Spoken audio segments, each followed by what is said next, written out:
Videotape this press conference. Do not videotape it. Whenever we get to your question, please give your name and affiliation prior to asking your question.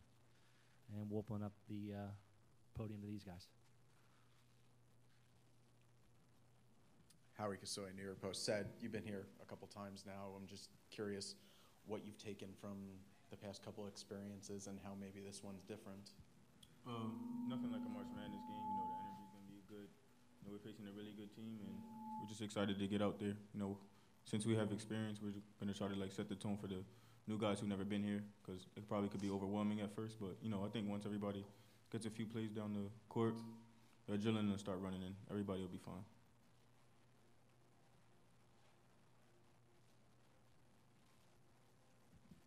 Zachary Weiss, DYST now. What is your journey here with UMass and Canisius and this ability to experience this tournament coming in hot for yourself? It's great. I mean, it's everything you work for as a child growing up, and it's just one of those things you just dream about. And so I'm just happy to knock off one of my dreams and get out there and play with my guys. Hi, Will Graves, Associated Press. Shadrick, I'm just curious, and forgive the way this question sounds, with the success you guys have had, are you surprised the coach is still there?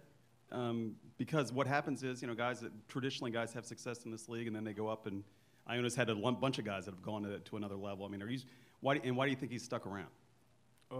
Coach Clues is you have to get to know him to really understand. He's like a hard worker, and he cares about winning. He doesn't take losing very lightly, so even if he wins, you know, 2 weeks later, when it's time to start the new season, you know, he puts it all behind him. That's just the type of person he is, and you know, it trickles down from him to the coaching staff to all the players. So I think that has a lot to do with the success, because you know they were winning even before I got here. So. Actually, had a similar question for the other two players too, more broad-based, but sort of generic, talking about your coach, what makes him a good coach, and how he has impacted you two guys personally in your time at Iona. Well, in my short time here, he demands the best out of you every single day. It doesn't matter. We come into practice every day and work hard. Me and the team, like he said, he just demands greatness out of you. Yeah, I'd say about the same. I mean, it's hard work. We come in here, we work hard. You go home. I mean, he's like a basketball genius, honestly, as far as plays goes and how we play and how we work and how to get the best out of his players. I haven't seen, since I've been to 3 different schools, I haven't seen a coach do it better than him. What makes him a genius? The time he puts in a lot of work. I mean, even when we're off the court, he's still upstairs putting in a lot of work, watching film and just going over different things. So I think that's what makes him a genius, honestly. For all 3 guys, I'm curious. I mean, Duke's a team that evokes strong emotions from people. People love them. People hate them. When you were growing up, do you have memories of watching them in the tournament? Were you a fan? Did you hate them? What were your feelings about them? Most definitely. Duke is definitely a legendary team with a legendary coach. Definitely grew up watching them. You know, some teams I like, some teams I didn't like. I'm just excited for the opportunity to see where we stand against one of the best teams in the country, you know. Same. I think everybody grows up watching Duke, all the memories, all the years. Coach K is a legendary coach, nothing but respect for him. That's it, yeah. Yeah, I would say the same. Obviously, Duke is a powerhouse basketball school, and everybody grew up watching them. Everybody grew up watching them against North Carolina, the Syracuse, the Georgetown. So that's a good opportunity, but we're excited to go out and compete against them because, I mean, we work really hard, too, so we're just excited to go out and play against them. Zach, Duke has a bunch of one-and-dones, two-and-dones. You guys are almost the opposite, where guys come to Iona for a grad year or whatever. What made you choose Iona, and why do you think they've had success with graduate students and transfers? One of the reasons is the tradition, for sure, and also the academics. I was able to get into the sports communication and media program, and that's something that's huge for me, getting a master's for free, basically, which is perfect. But on the basketball part, I would definitely say tradition, and just to see how hard guys work. I played with John Sevier, who played here last year. I played with him growing up, so he just told me how hard you work coming in, and just seeing his success from coming here is one of the strong reasons why I came here.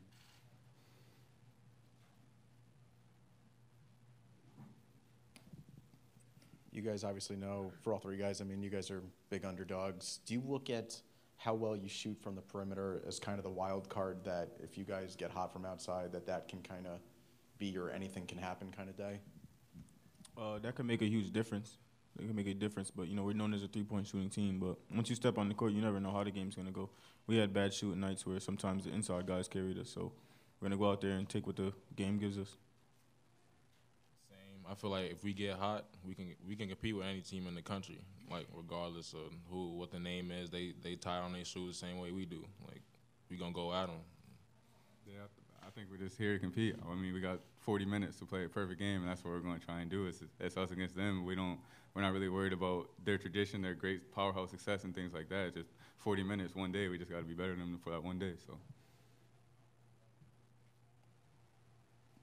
Any other questions for these guys? Thank you, gentlemen.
All right, we're joined by Iona head coach Tim Cluse.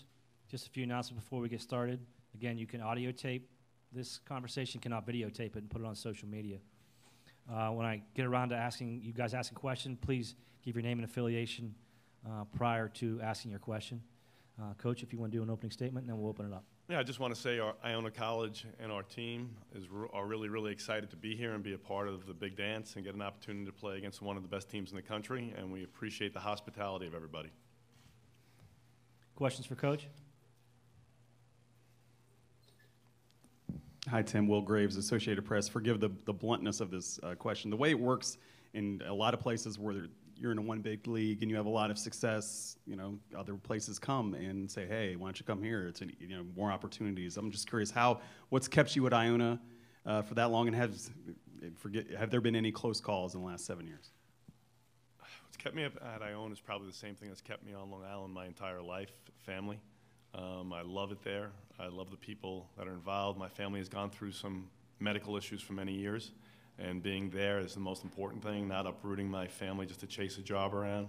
I've been really fortunate to have places, and now Iona, that have been really good to me. Yeah, I've had a couple of opportunities where people have called me, and I really haven't expressed much interest in it. It wasn't something that I thought would be the right fit for my family at that time. So I'm thrilled to be at Iona, and we're just trying to get better there.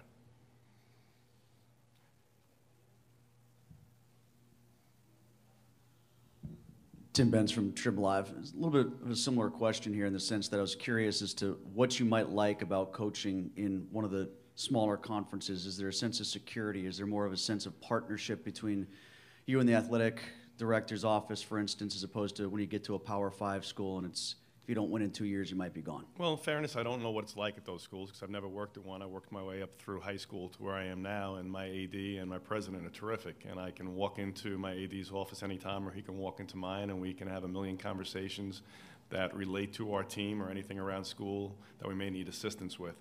So it is great. I grew up in New York, so Iona had a great reputation back in the Jim Valvano days. So being part of that is terrific, being able to bring New York basketball and keep it strong. And, you know, those are really good things. Now, do you dream of playing in those power conferences where you can get maybe a higher level talent and be able to compete at a different level? Of course you do. But it doesn't take away from anything I really enjoy doing. I like coaching young men who want to be better and where we can influence their lives to have better lives. And I think that's a bigger part of it than just coaching basketball, and I'm blessed to do it. Coach, Doug Galassi with the Pittsburgh Tribune Review. When you do see your name come up for jobs, for instance, the Pitt job being one open right now, just how do you respond to that, especially when you're trying to prepare a team for the NCAA tournament? Honestly, I don't pay much attention to it because I know there's rumors everywhere all the time. And I guess if my name is coming up somewhere, that's a good thing. That means we probably had a good year. So I do enjoy our season. My guys know it's all about us, and that's all I care about.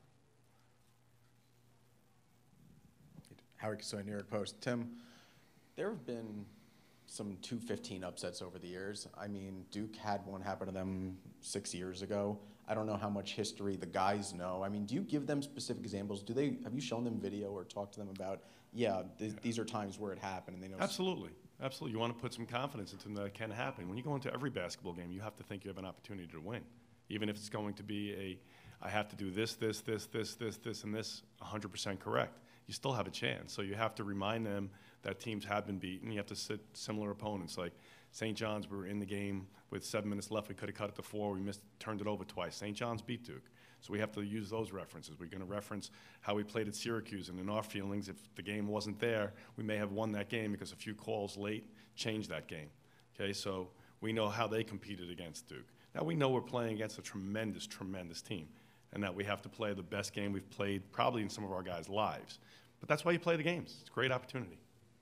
Hey, Tim, Adam Zagori, how you doing? If you could just talk about your recruiting philosophy a little bit. I mean, you're playing a team here that has 3 or 4 one-and-dones. Yeah. You've had half a dozen almost done-in-ones, right, with the grad transfers. Talk about how that recruiting philosophy has worked for you, and have you ever tried to recruit a one-and-done? And for us, a one-and-done would be the end we get it on. It would be a grad transfer, because the reality is we're not able to get involved with those type of players. We just are not. I mean, our league, our facilities, our budgets, all the things that go with that. So we understand that. So we try to recruit to our needs. And I try to put it like if you were the CEO of your own business. Do you always want to go out there and hire the guy straight out of college, or do you want to get the best fit that's going to do the best job? Sometimes it's the guy right out of high school for us.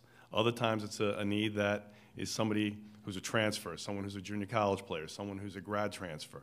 It doesn't scare me to retool every year.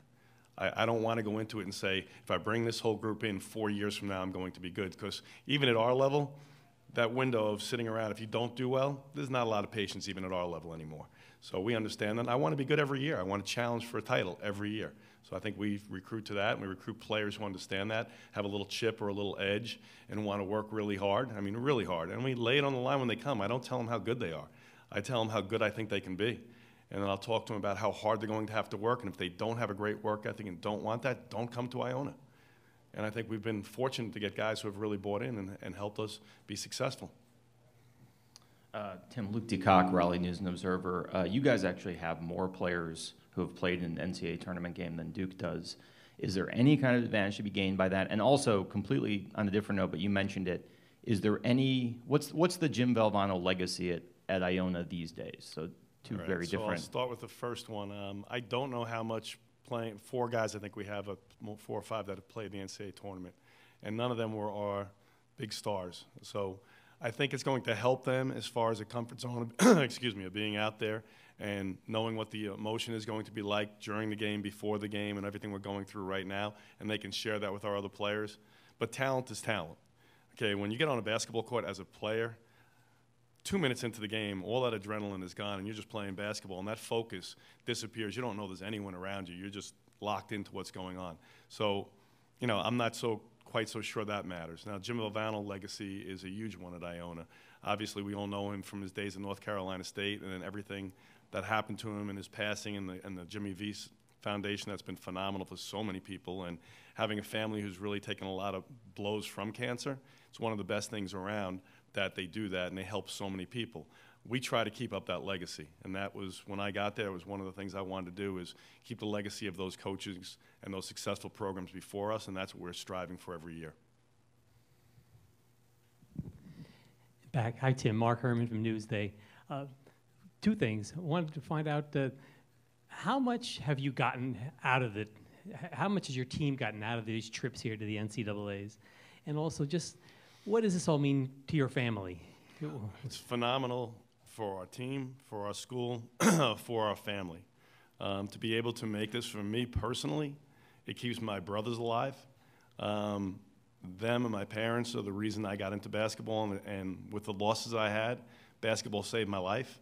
And I do believe that God put me here to coach to help other people have better lives, and I truly believe that. So when we are able to get to this level, all I preach to my guys all year long is about working hard, and if you work hard, you can have goals that you never dreamed of. And when you win and get to this level, those guys will now believe that in other areas of their life. So when their basketball days are over, I know they're going to be able to find a way to be successful.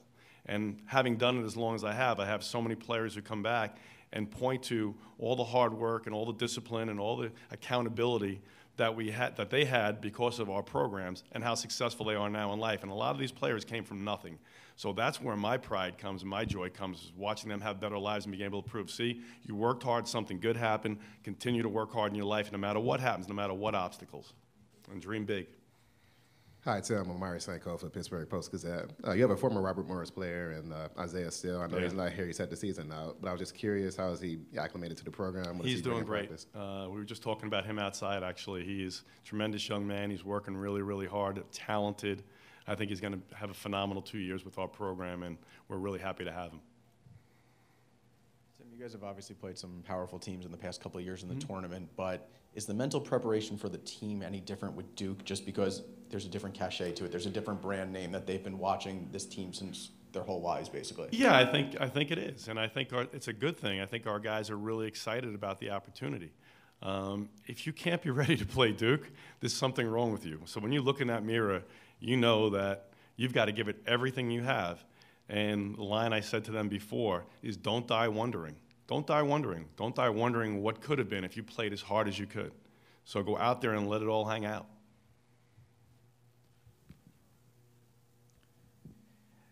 Coach, wonder about the challenges of defending some of Duke's players, specifically Marvin Bagley.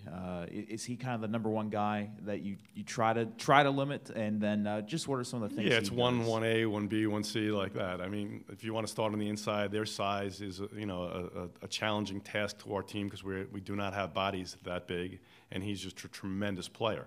But they have another one as big as him on the other side of it, and they have 3 guards that are going to be playing in the pros as well. So it's kind of a pick your poison situation where we have to try to take something away, see if that works, and if that doesn't work, make an adjustment as quickly as we can. And I'm sure we're going to be making a lot of adjustments throughout the game, and hopefully some of them work, and some of the things that we want to do work. We have to shoot the ball at a really, really high clip tomorrow and share the ball and not turn it over. So there's a lot of challenges ahead, but that's why you play the games. It's great stuff.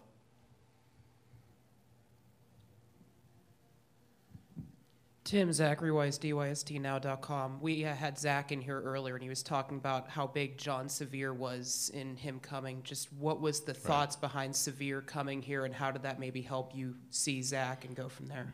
I think the last 5 grad transfers were all playing professionally overseas, and all of them made the NCAA tournament. So I think they're able to talk about their dream coming true of making the tournament, of being on a winner, and then getting to play professionally afterwards. So in a system, that's a lot of fun to play in. And for us, it's kind of like you get the ball, you're our point guard. For 4, most of the time it's 5 out of 5 guys. This year it's 4 out of 5 guys. So therefore, everyone gets to work on their ball handling, their passing, their shooting, their dribbling. On the offensive end, it's something they really enjoy. On the defensive end, we try to hold them accountable to playing with a tremendous amount of effort if they want to have that luxury on offense. So I think when a player tells another player about coming to a program, nothing can speak higher volumes than that. It's much better than a coach trying to talk someone into it. Any other questions for Coach? Thank you, Coach. Thanks, everybody.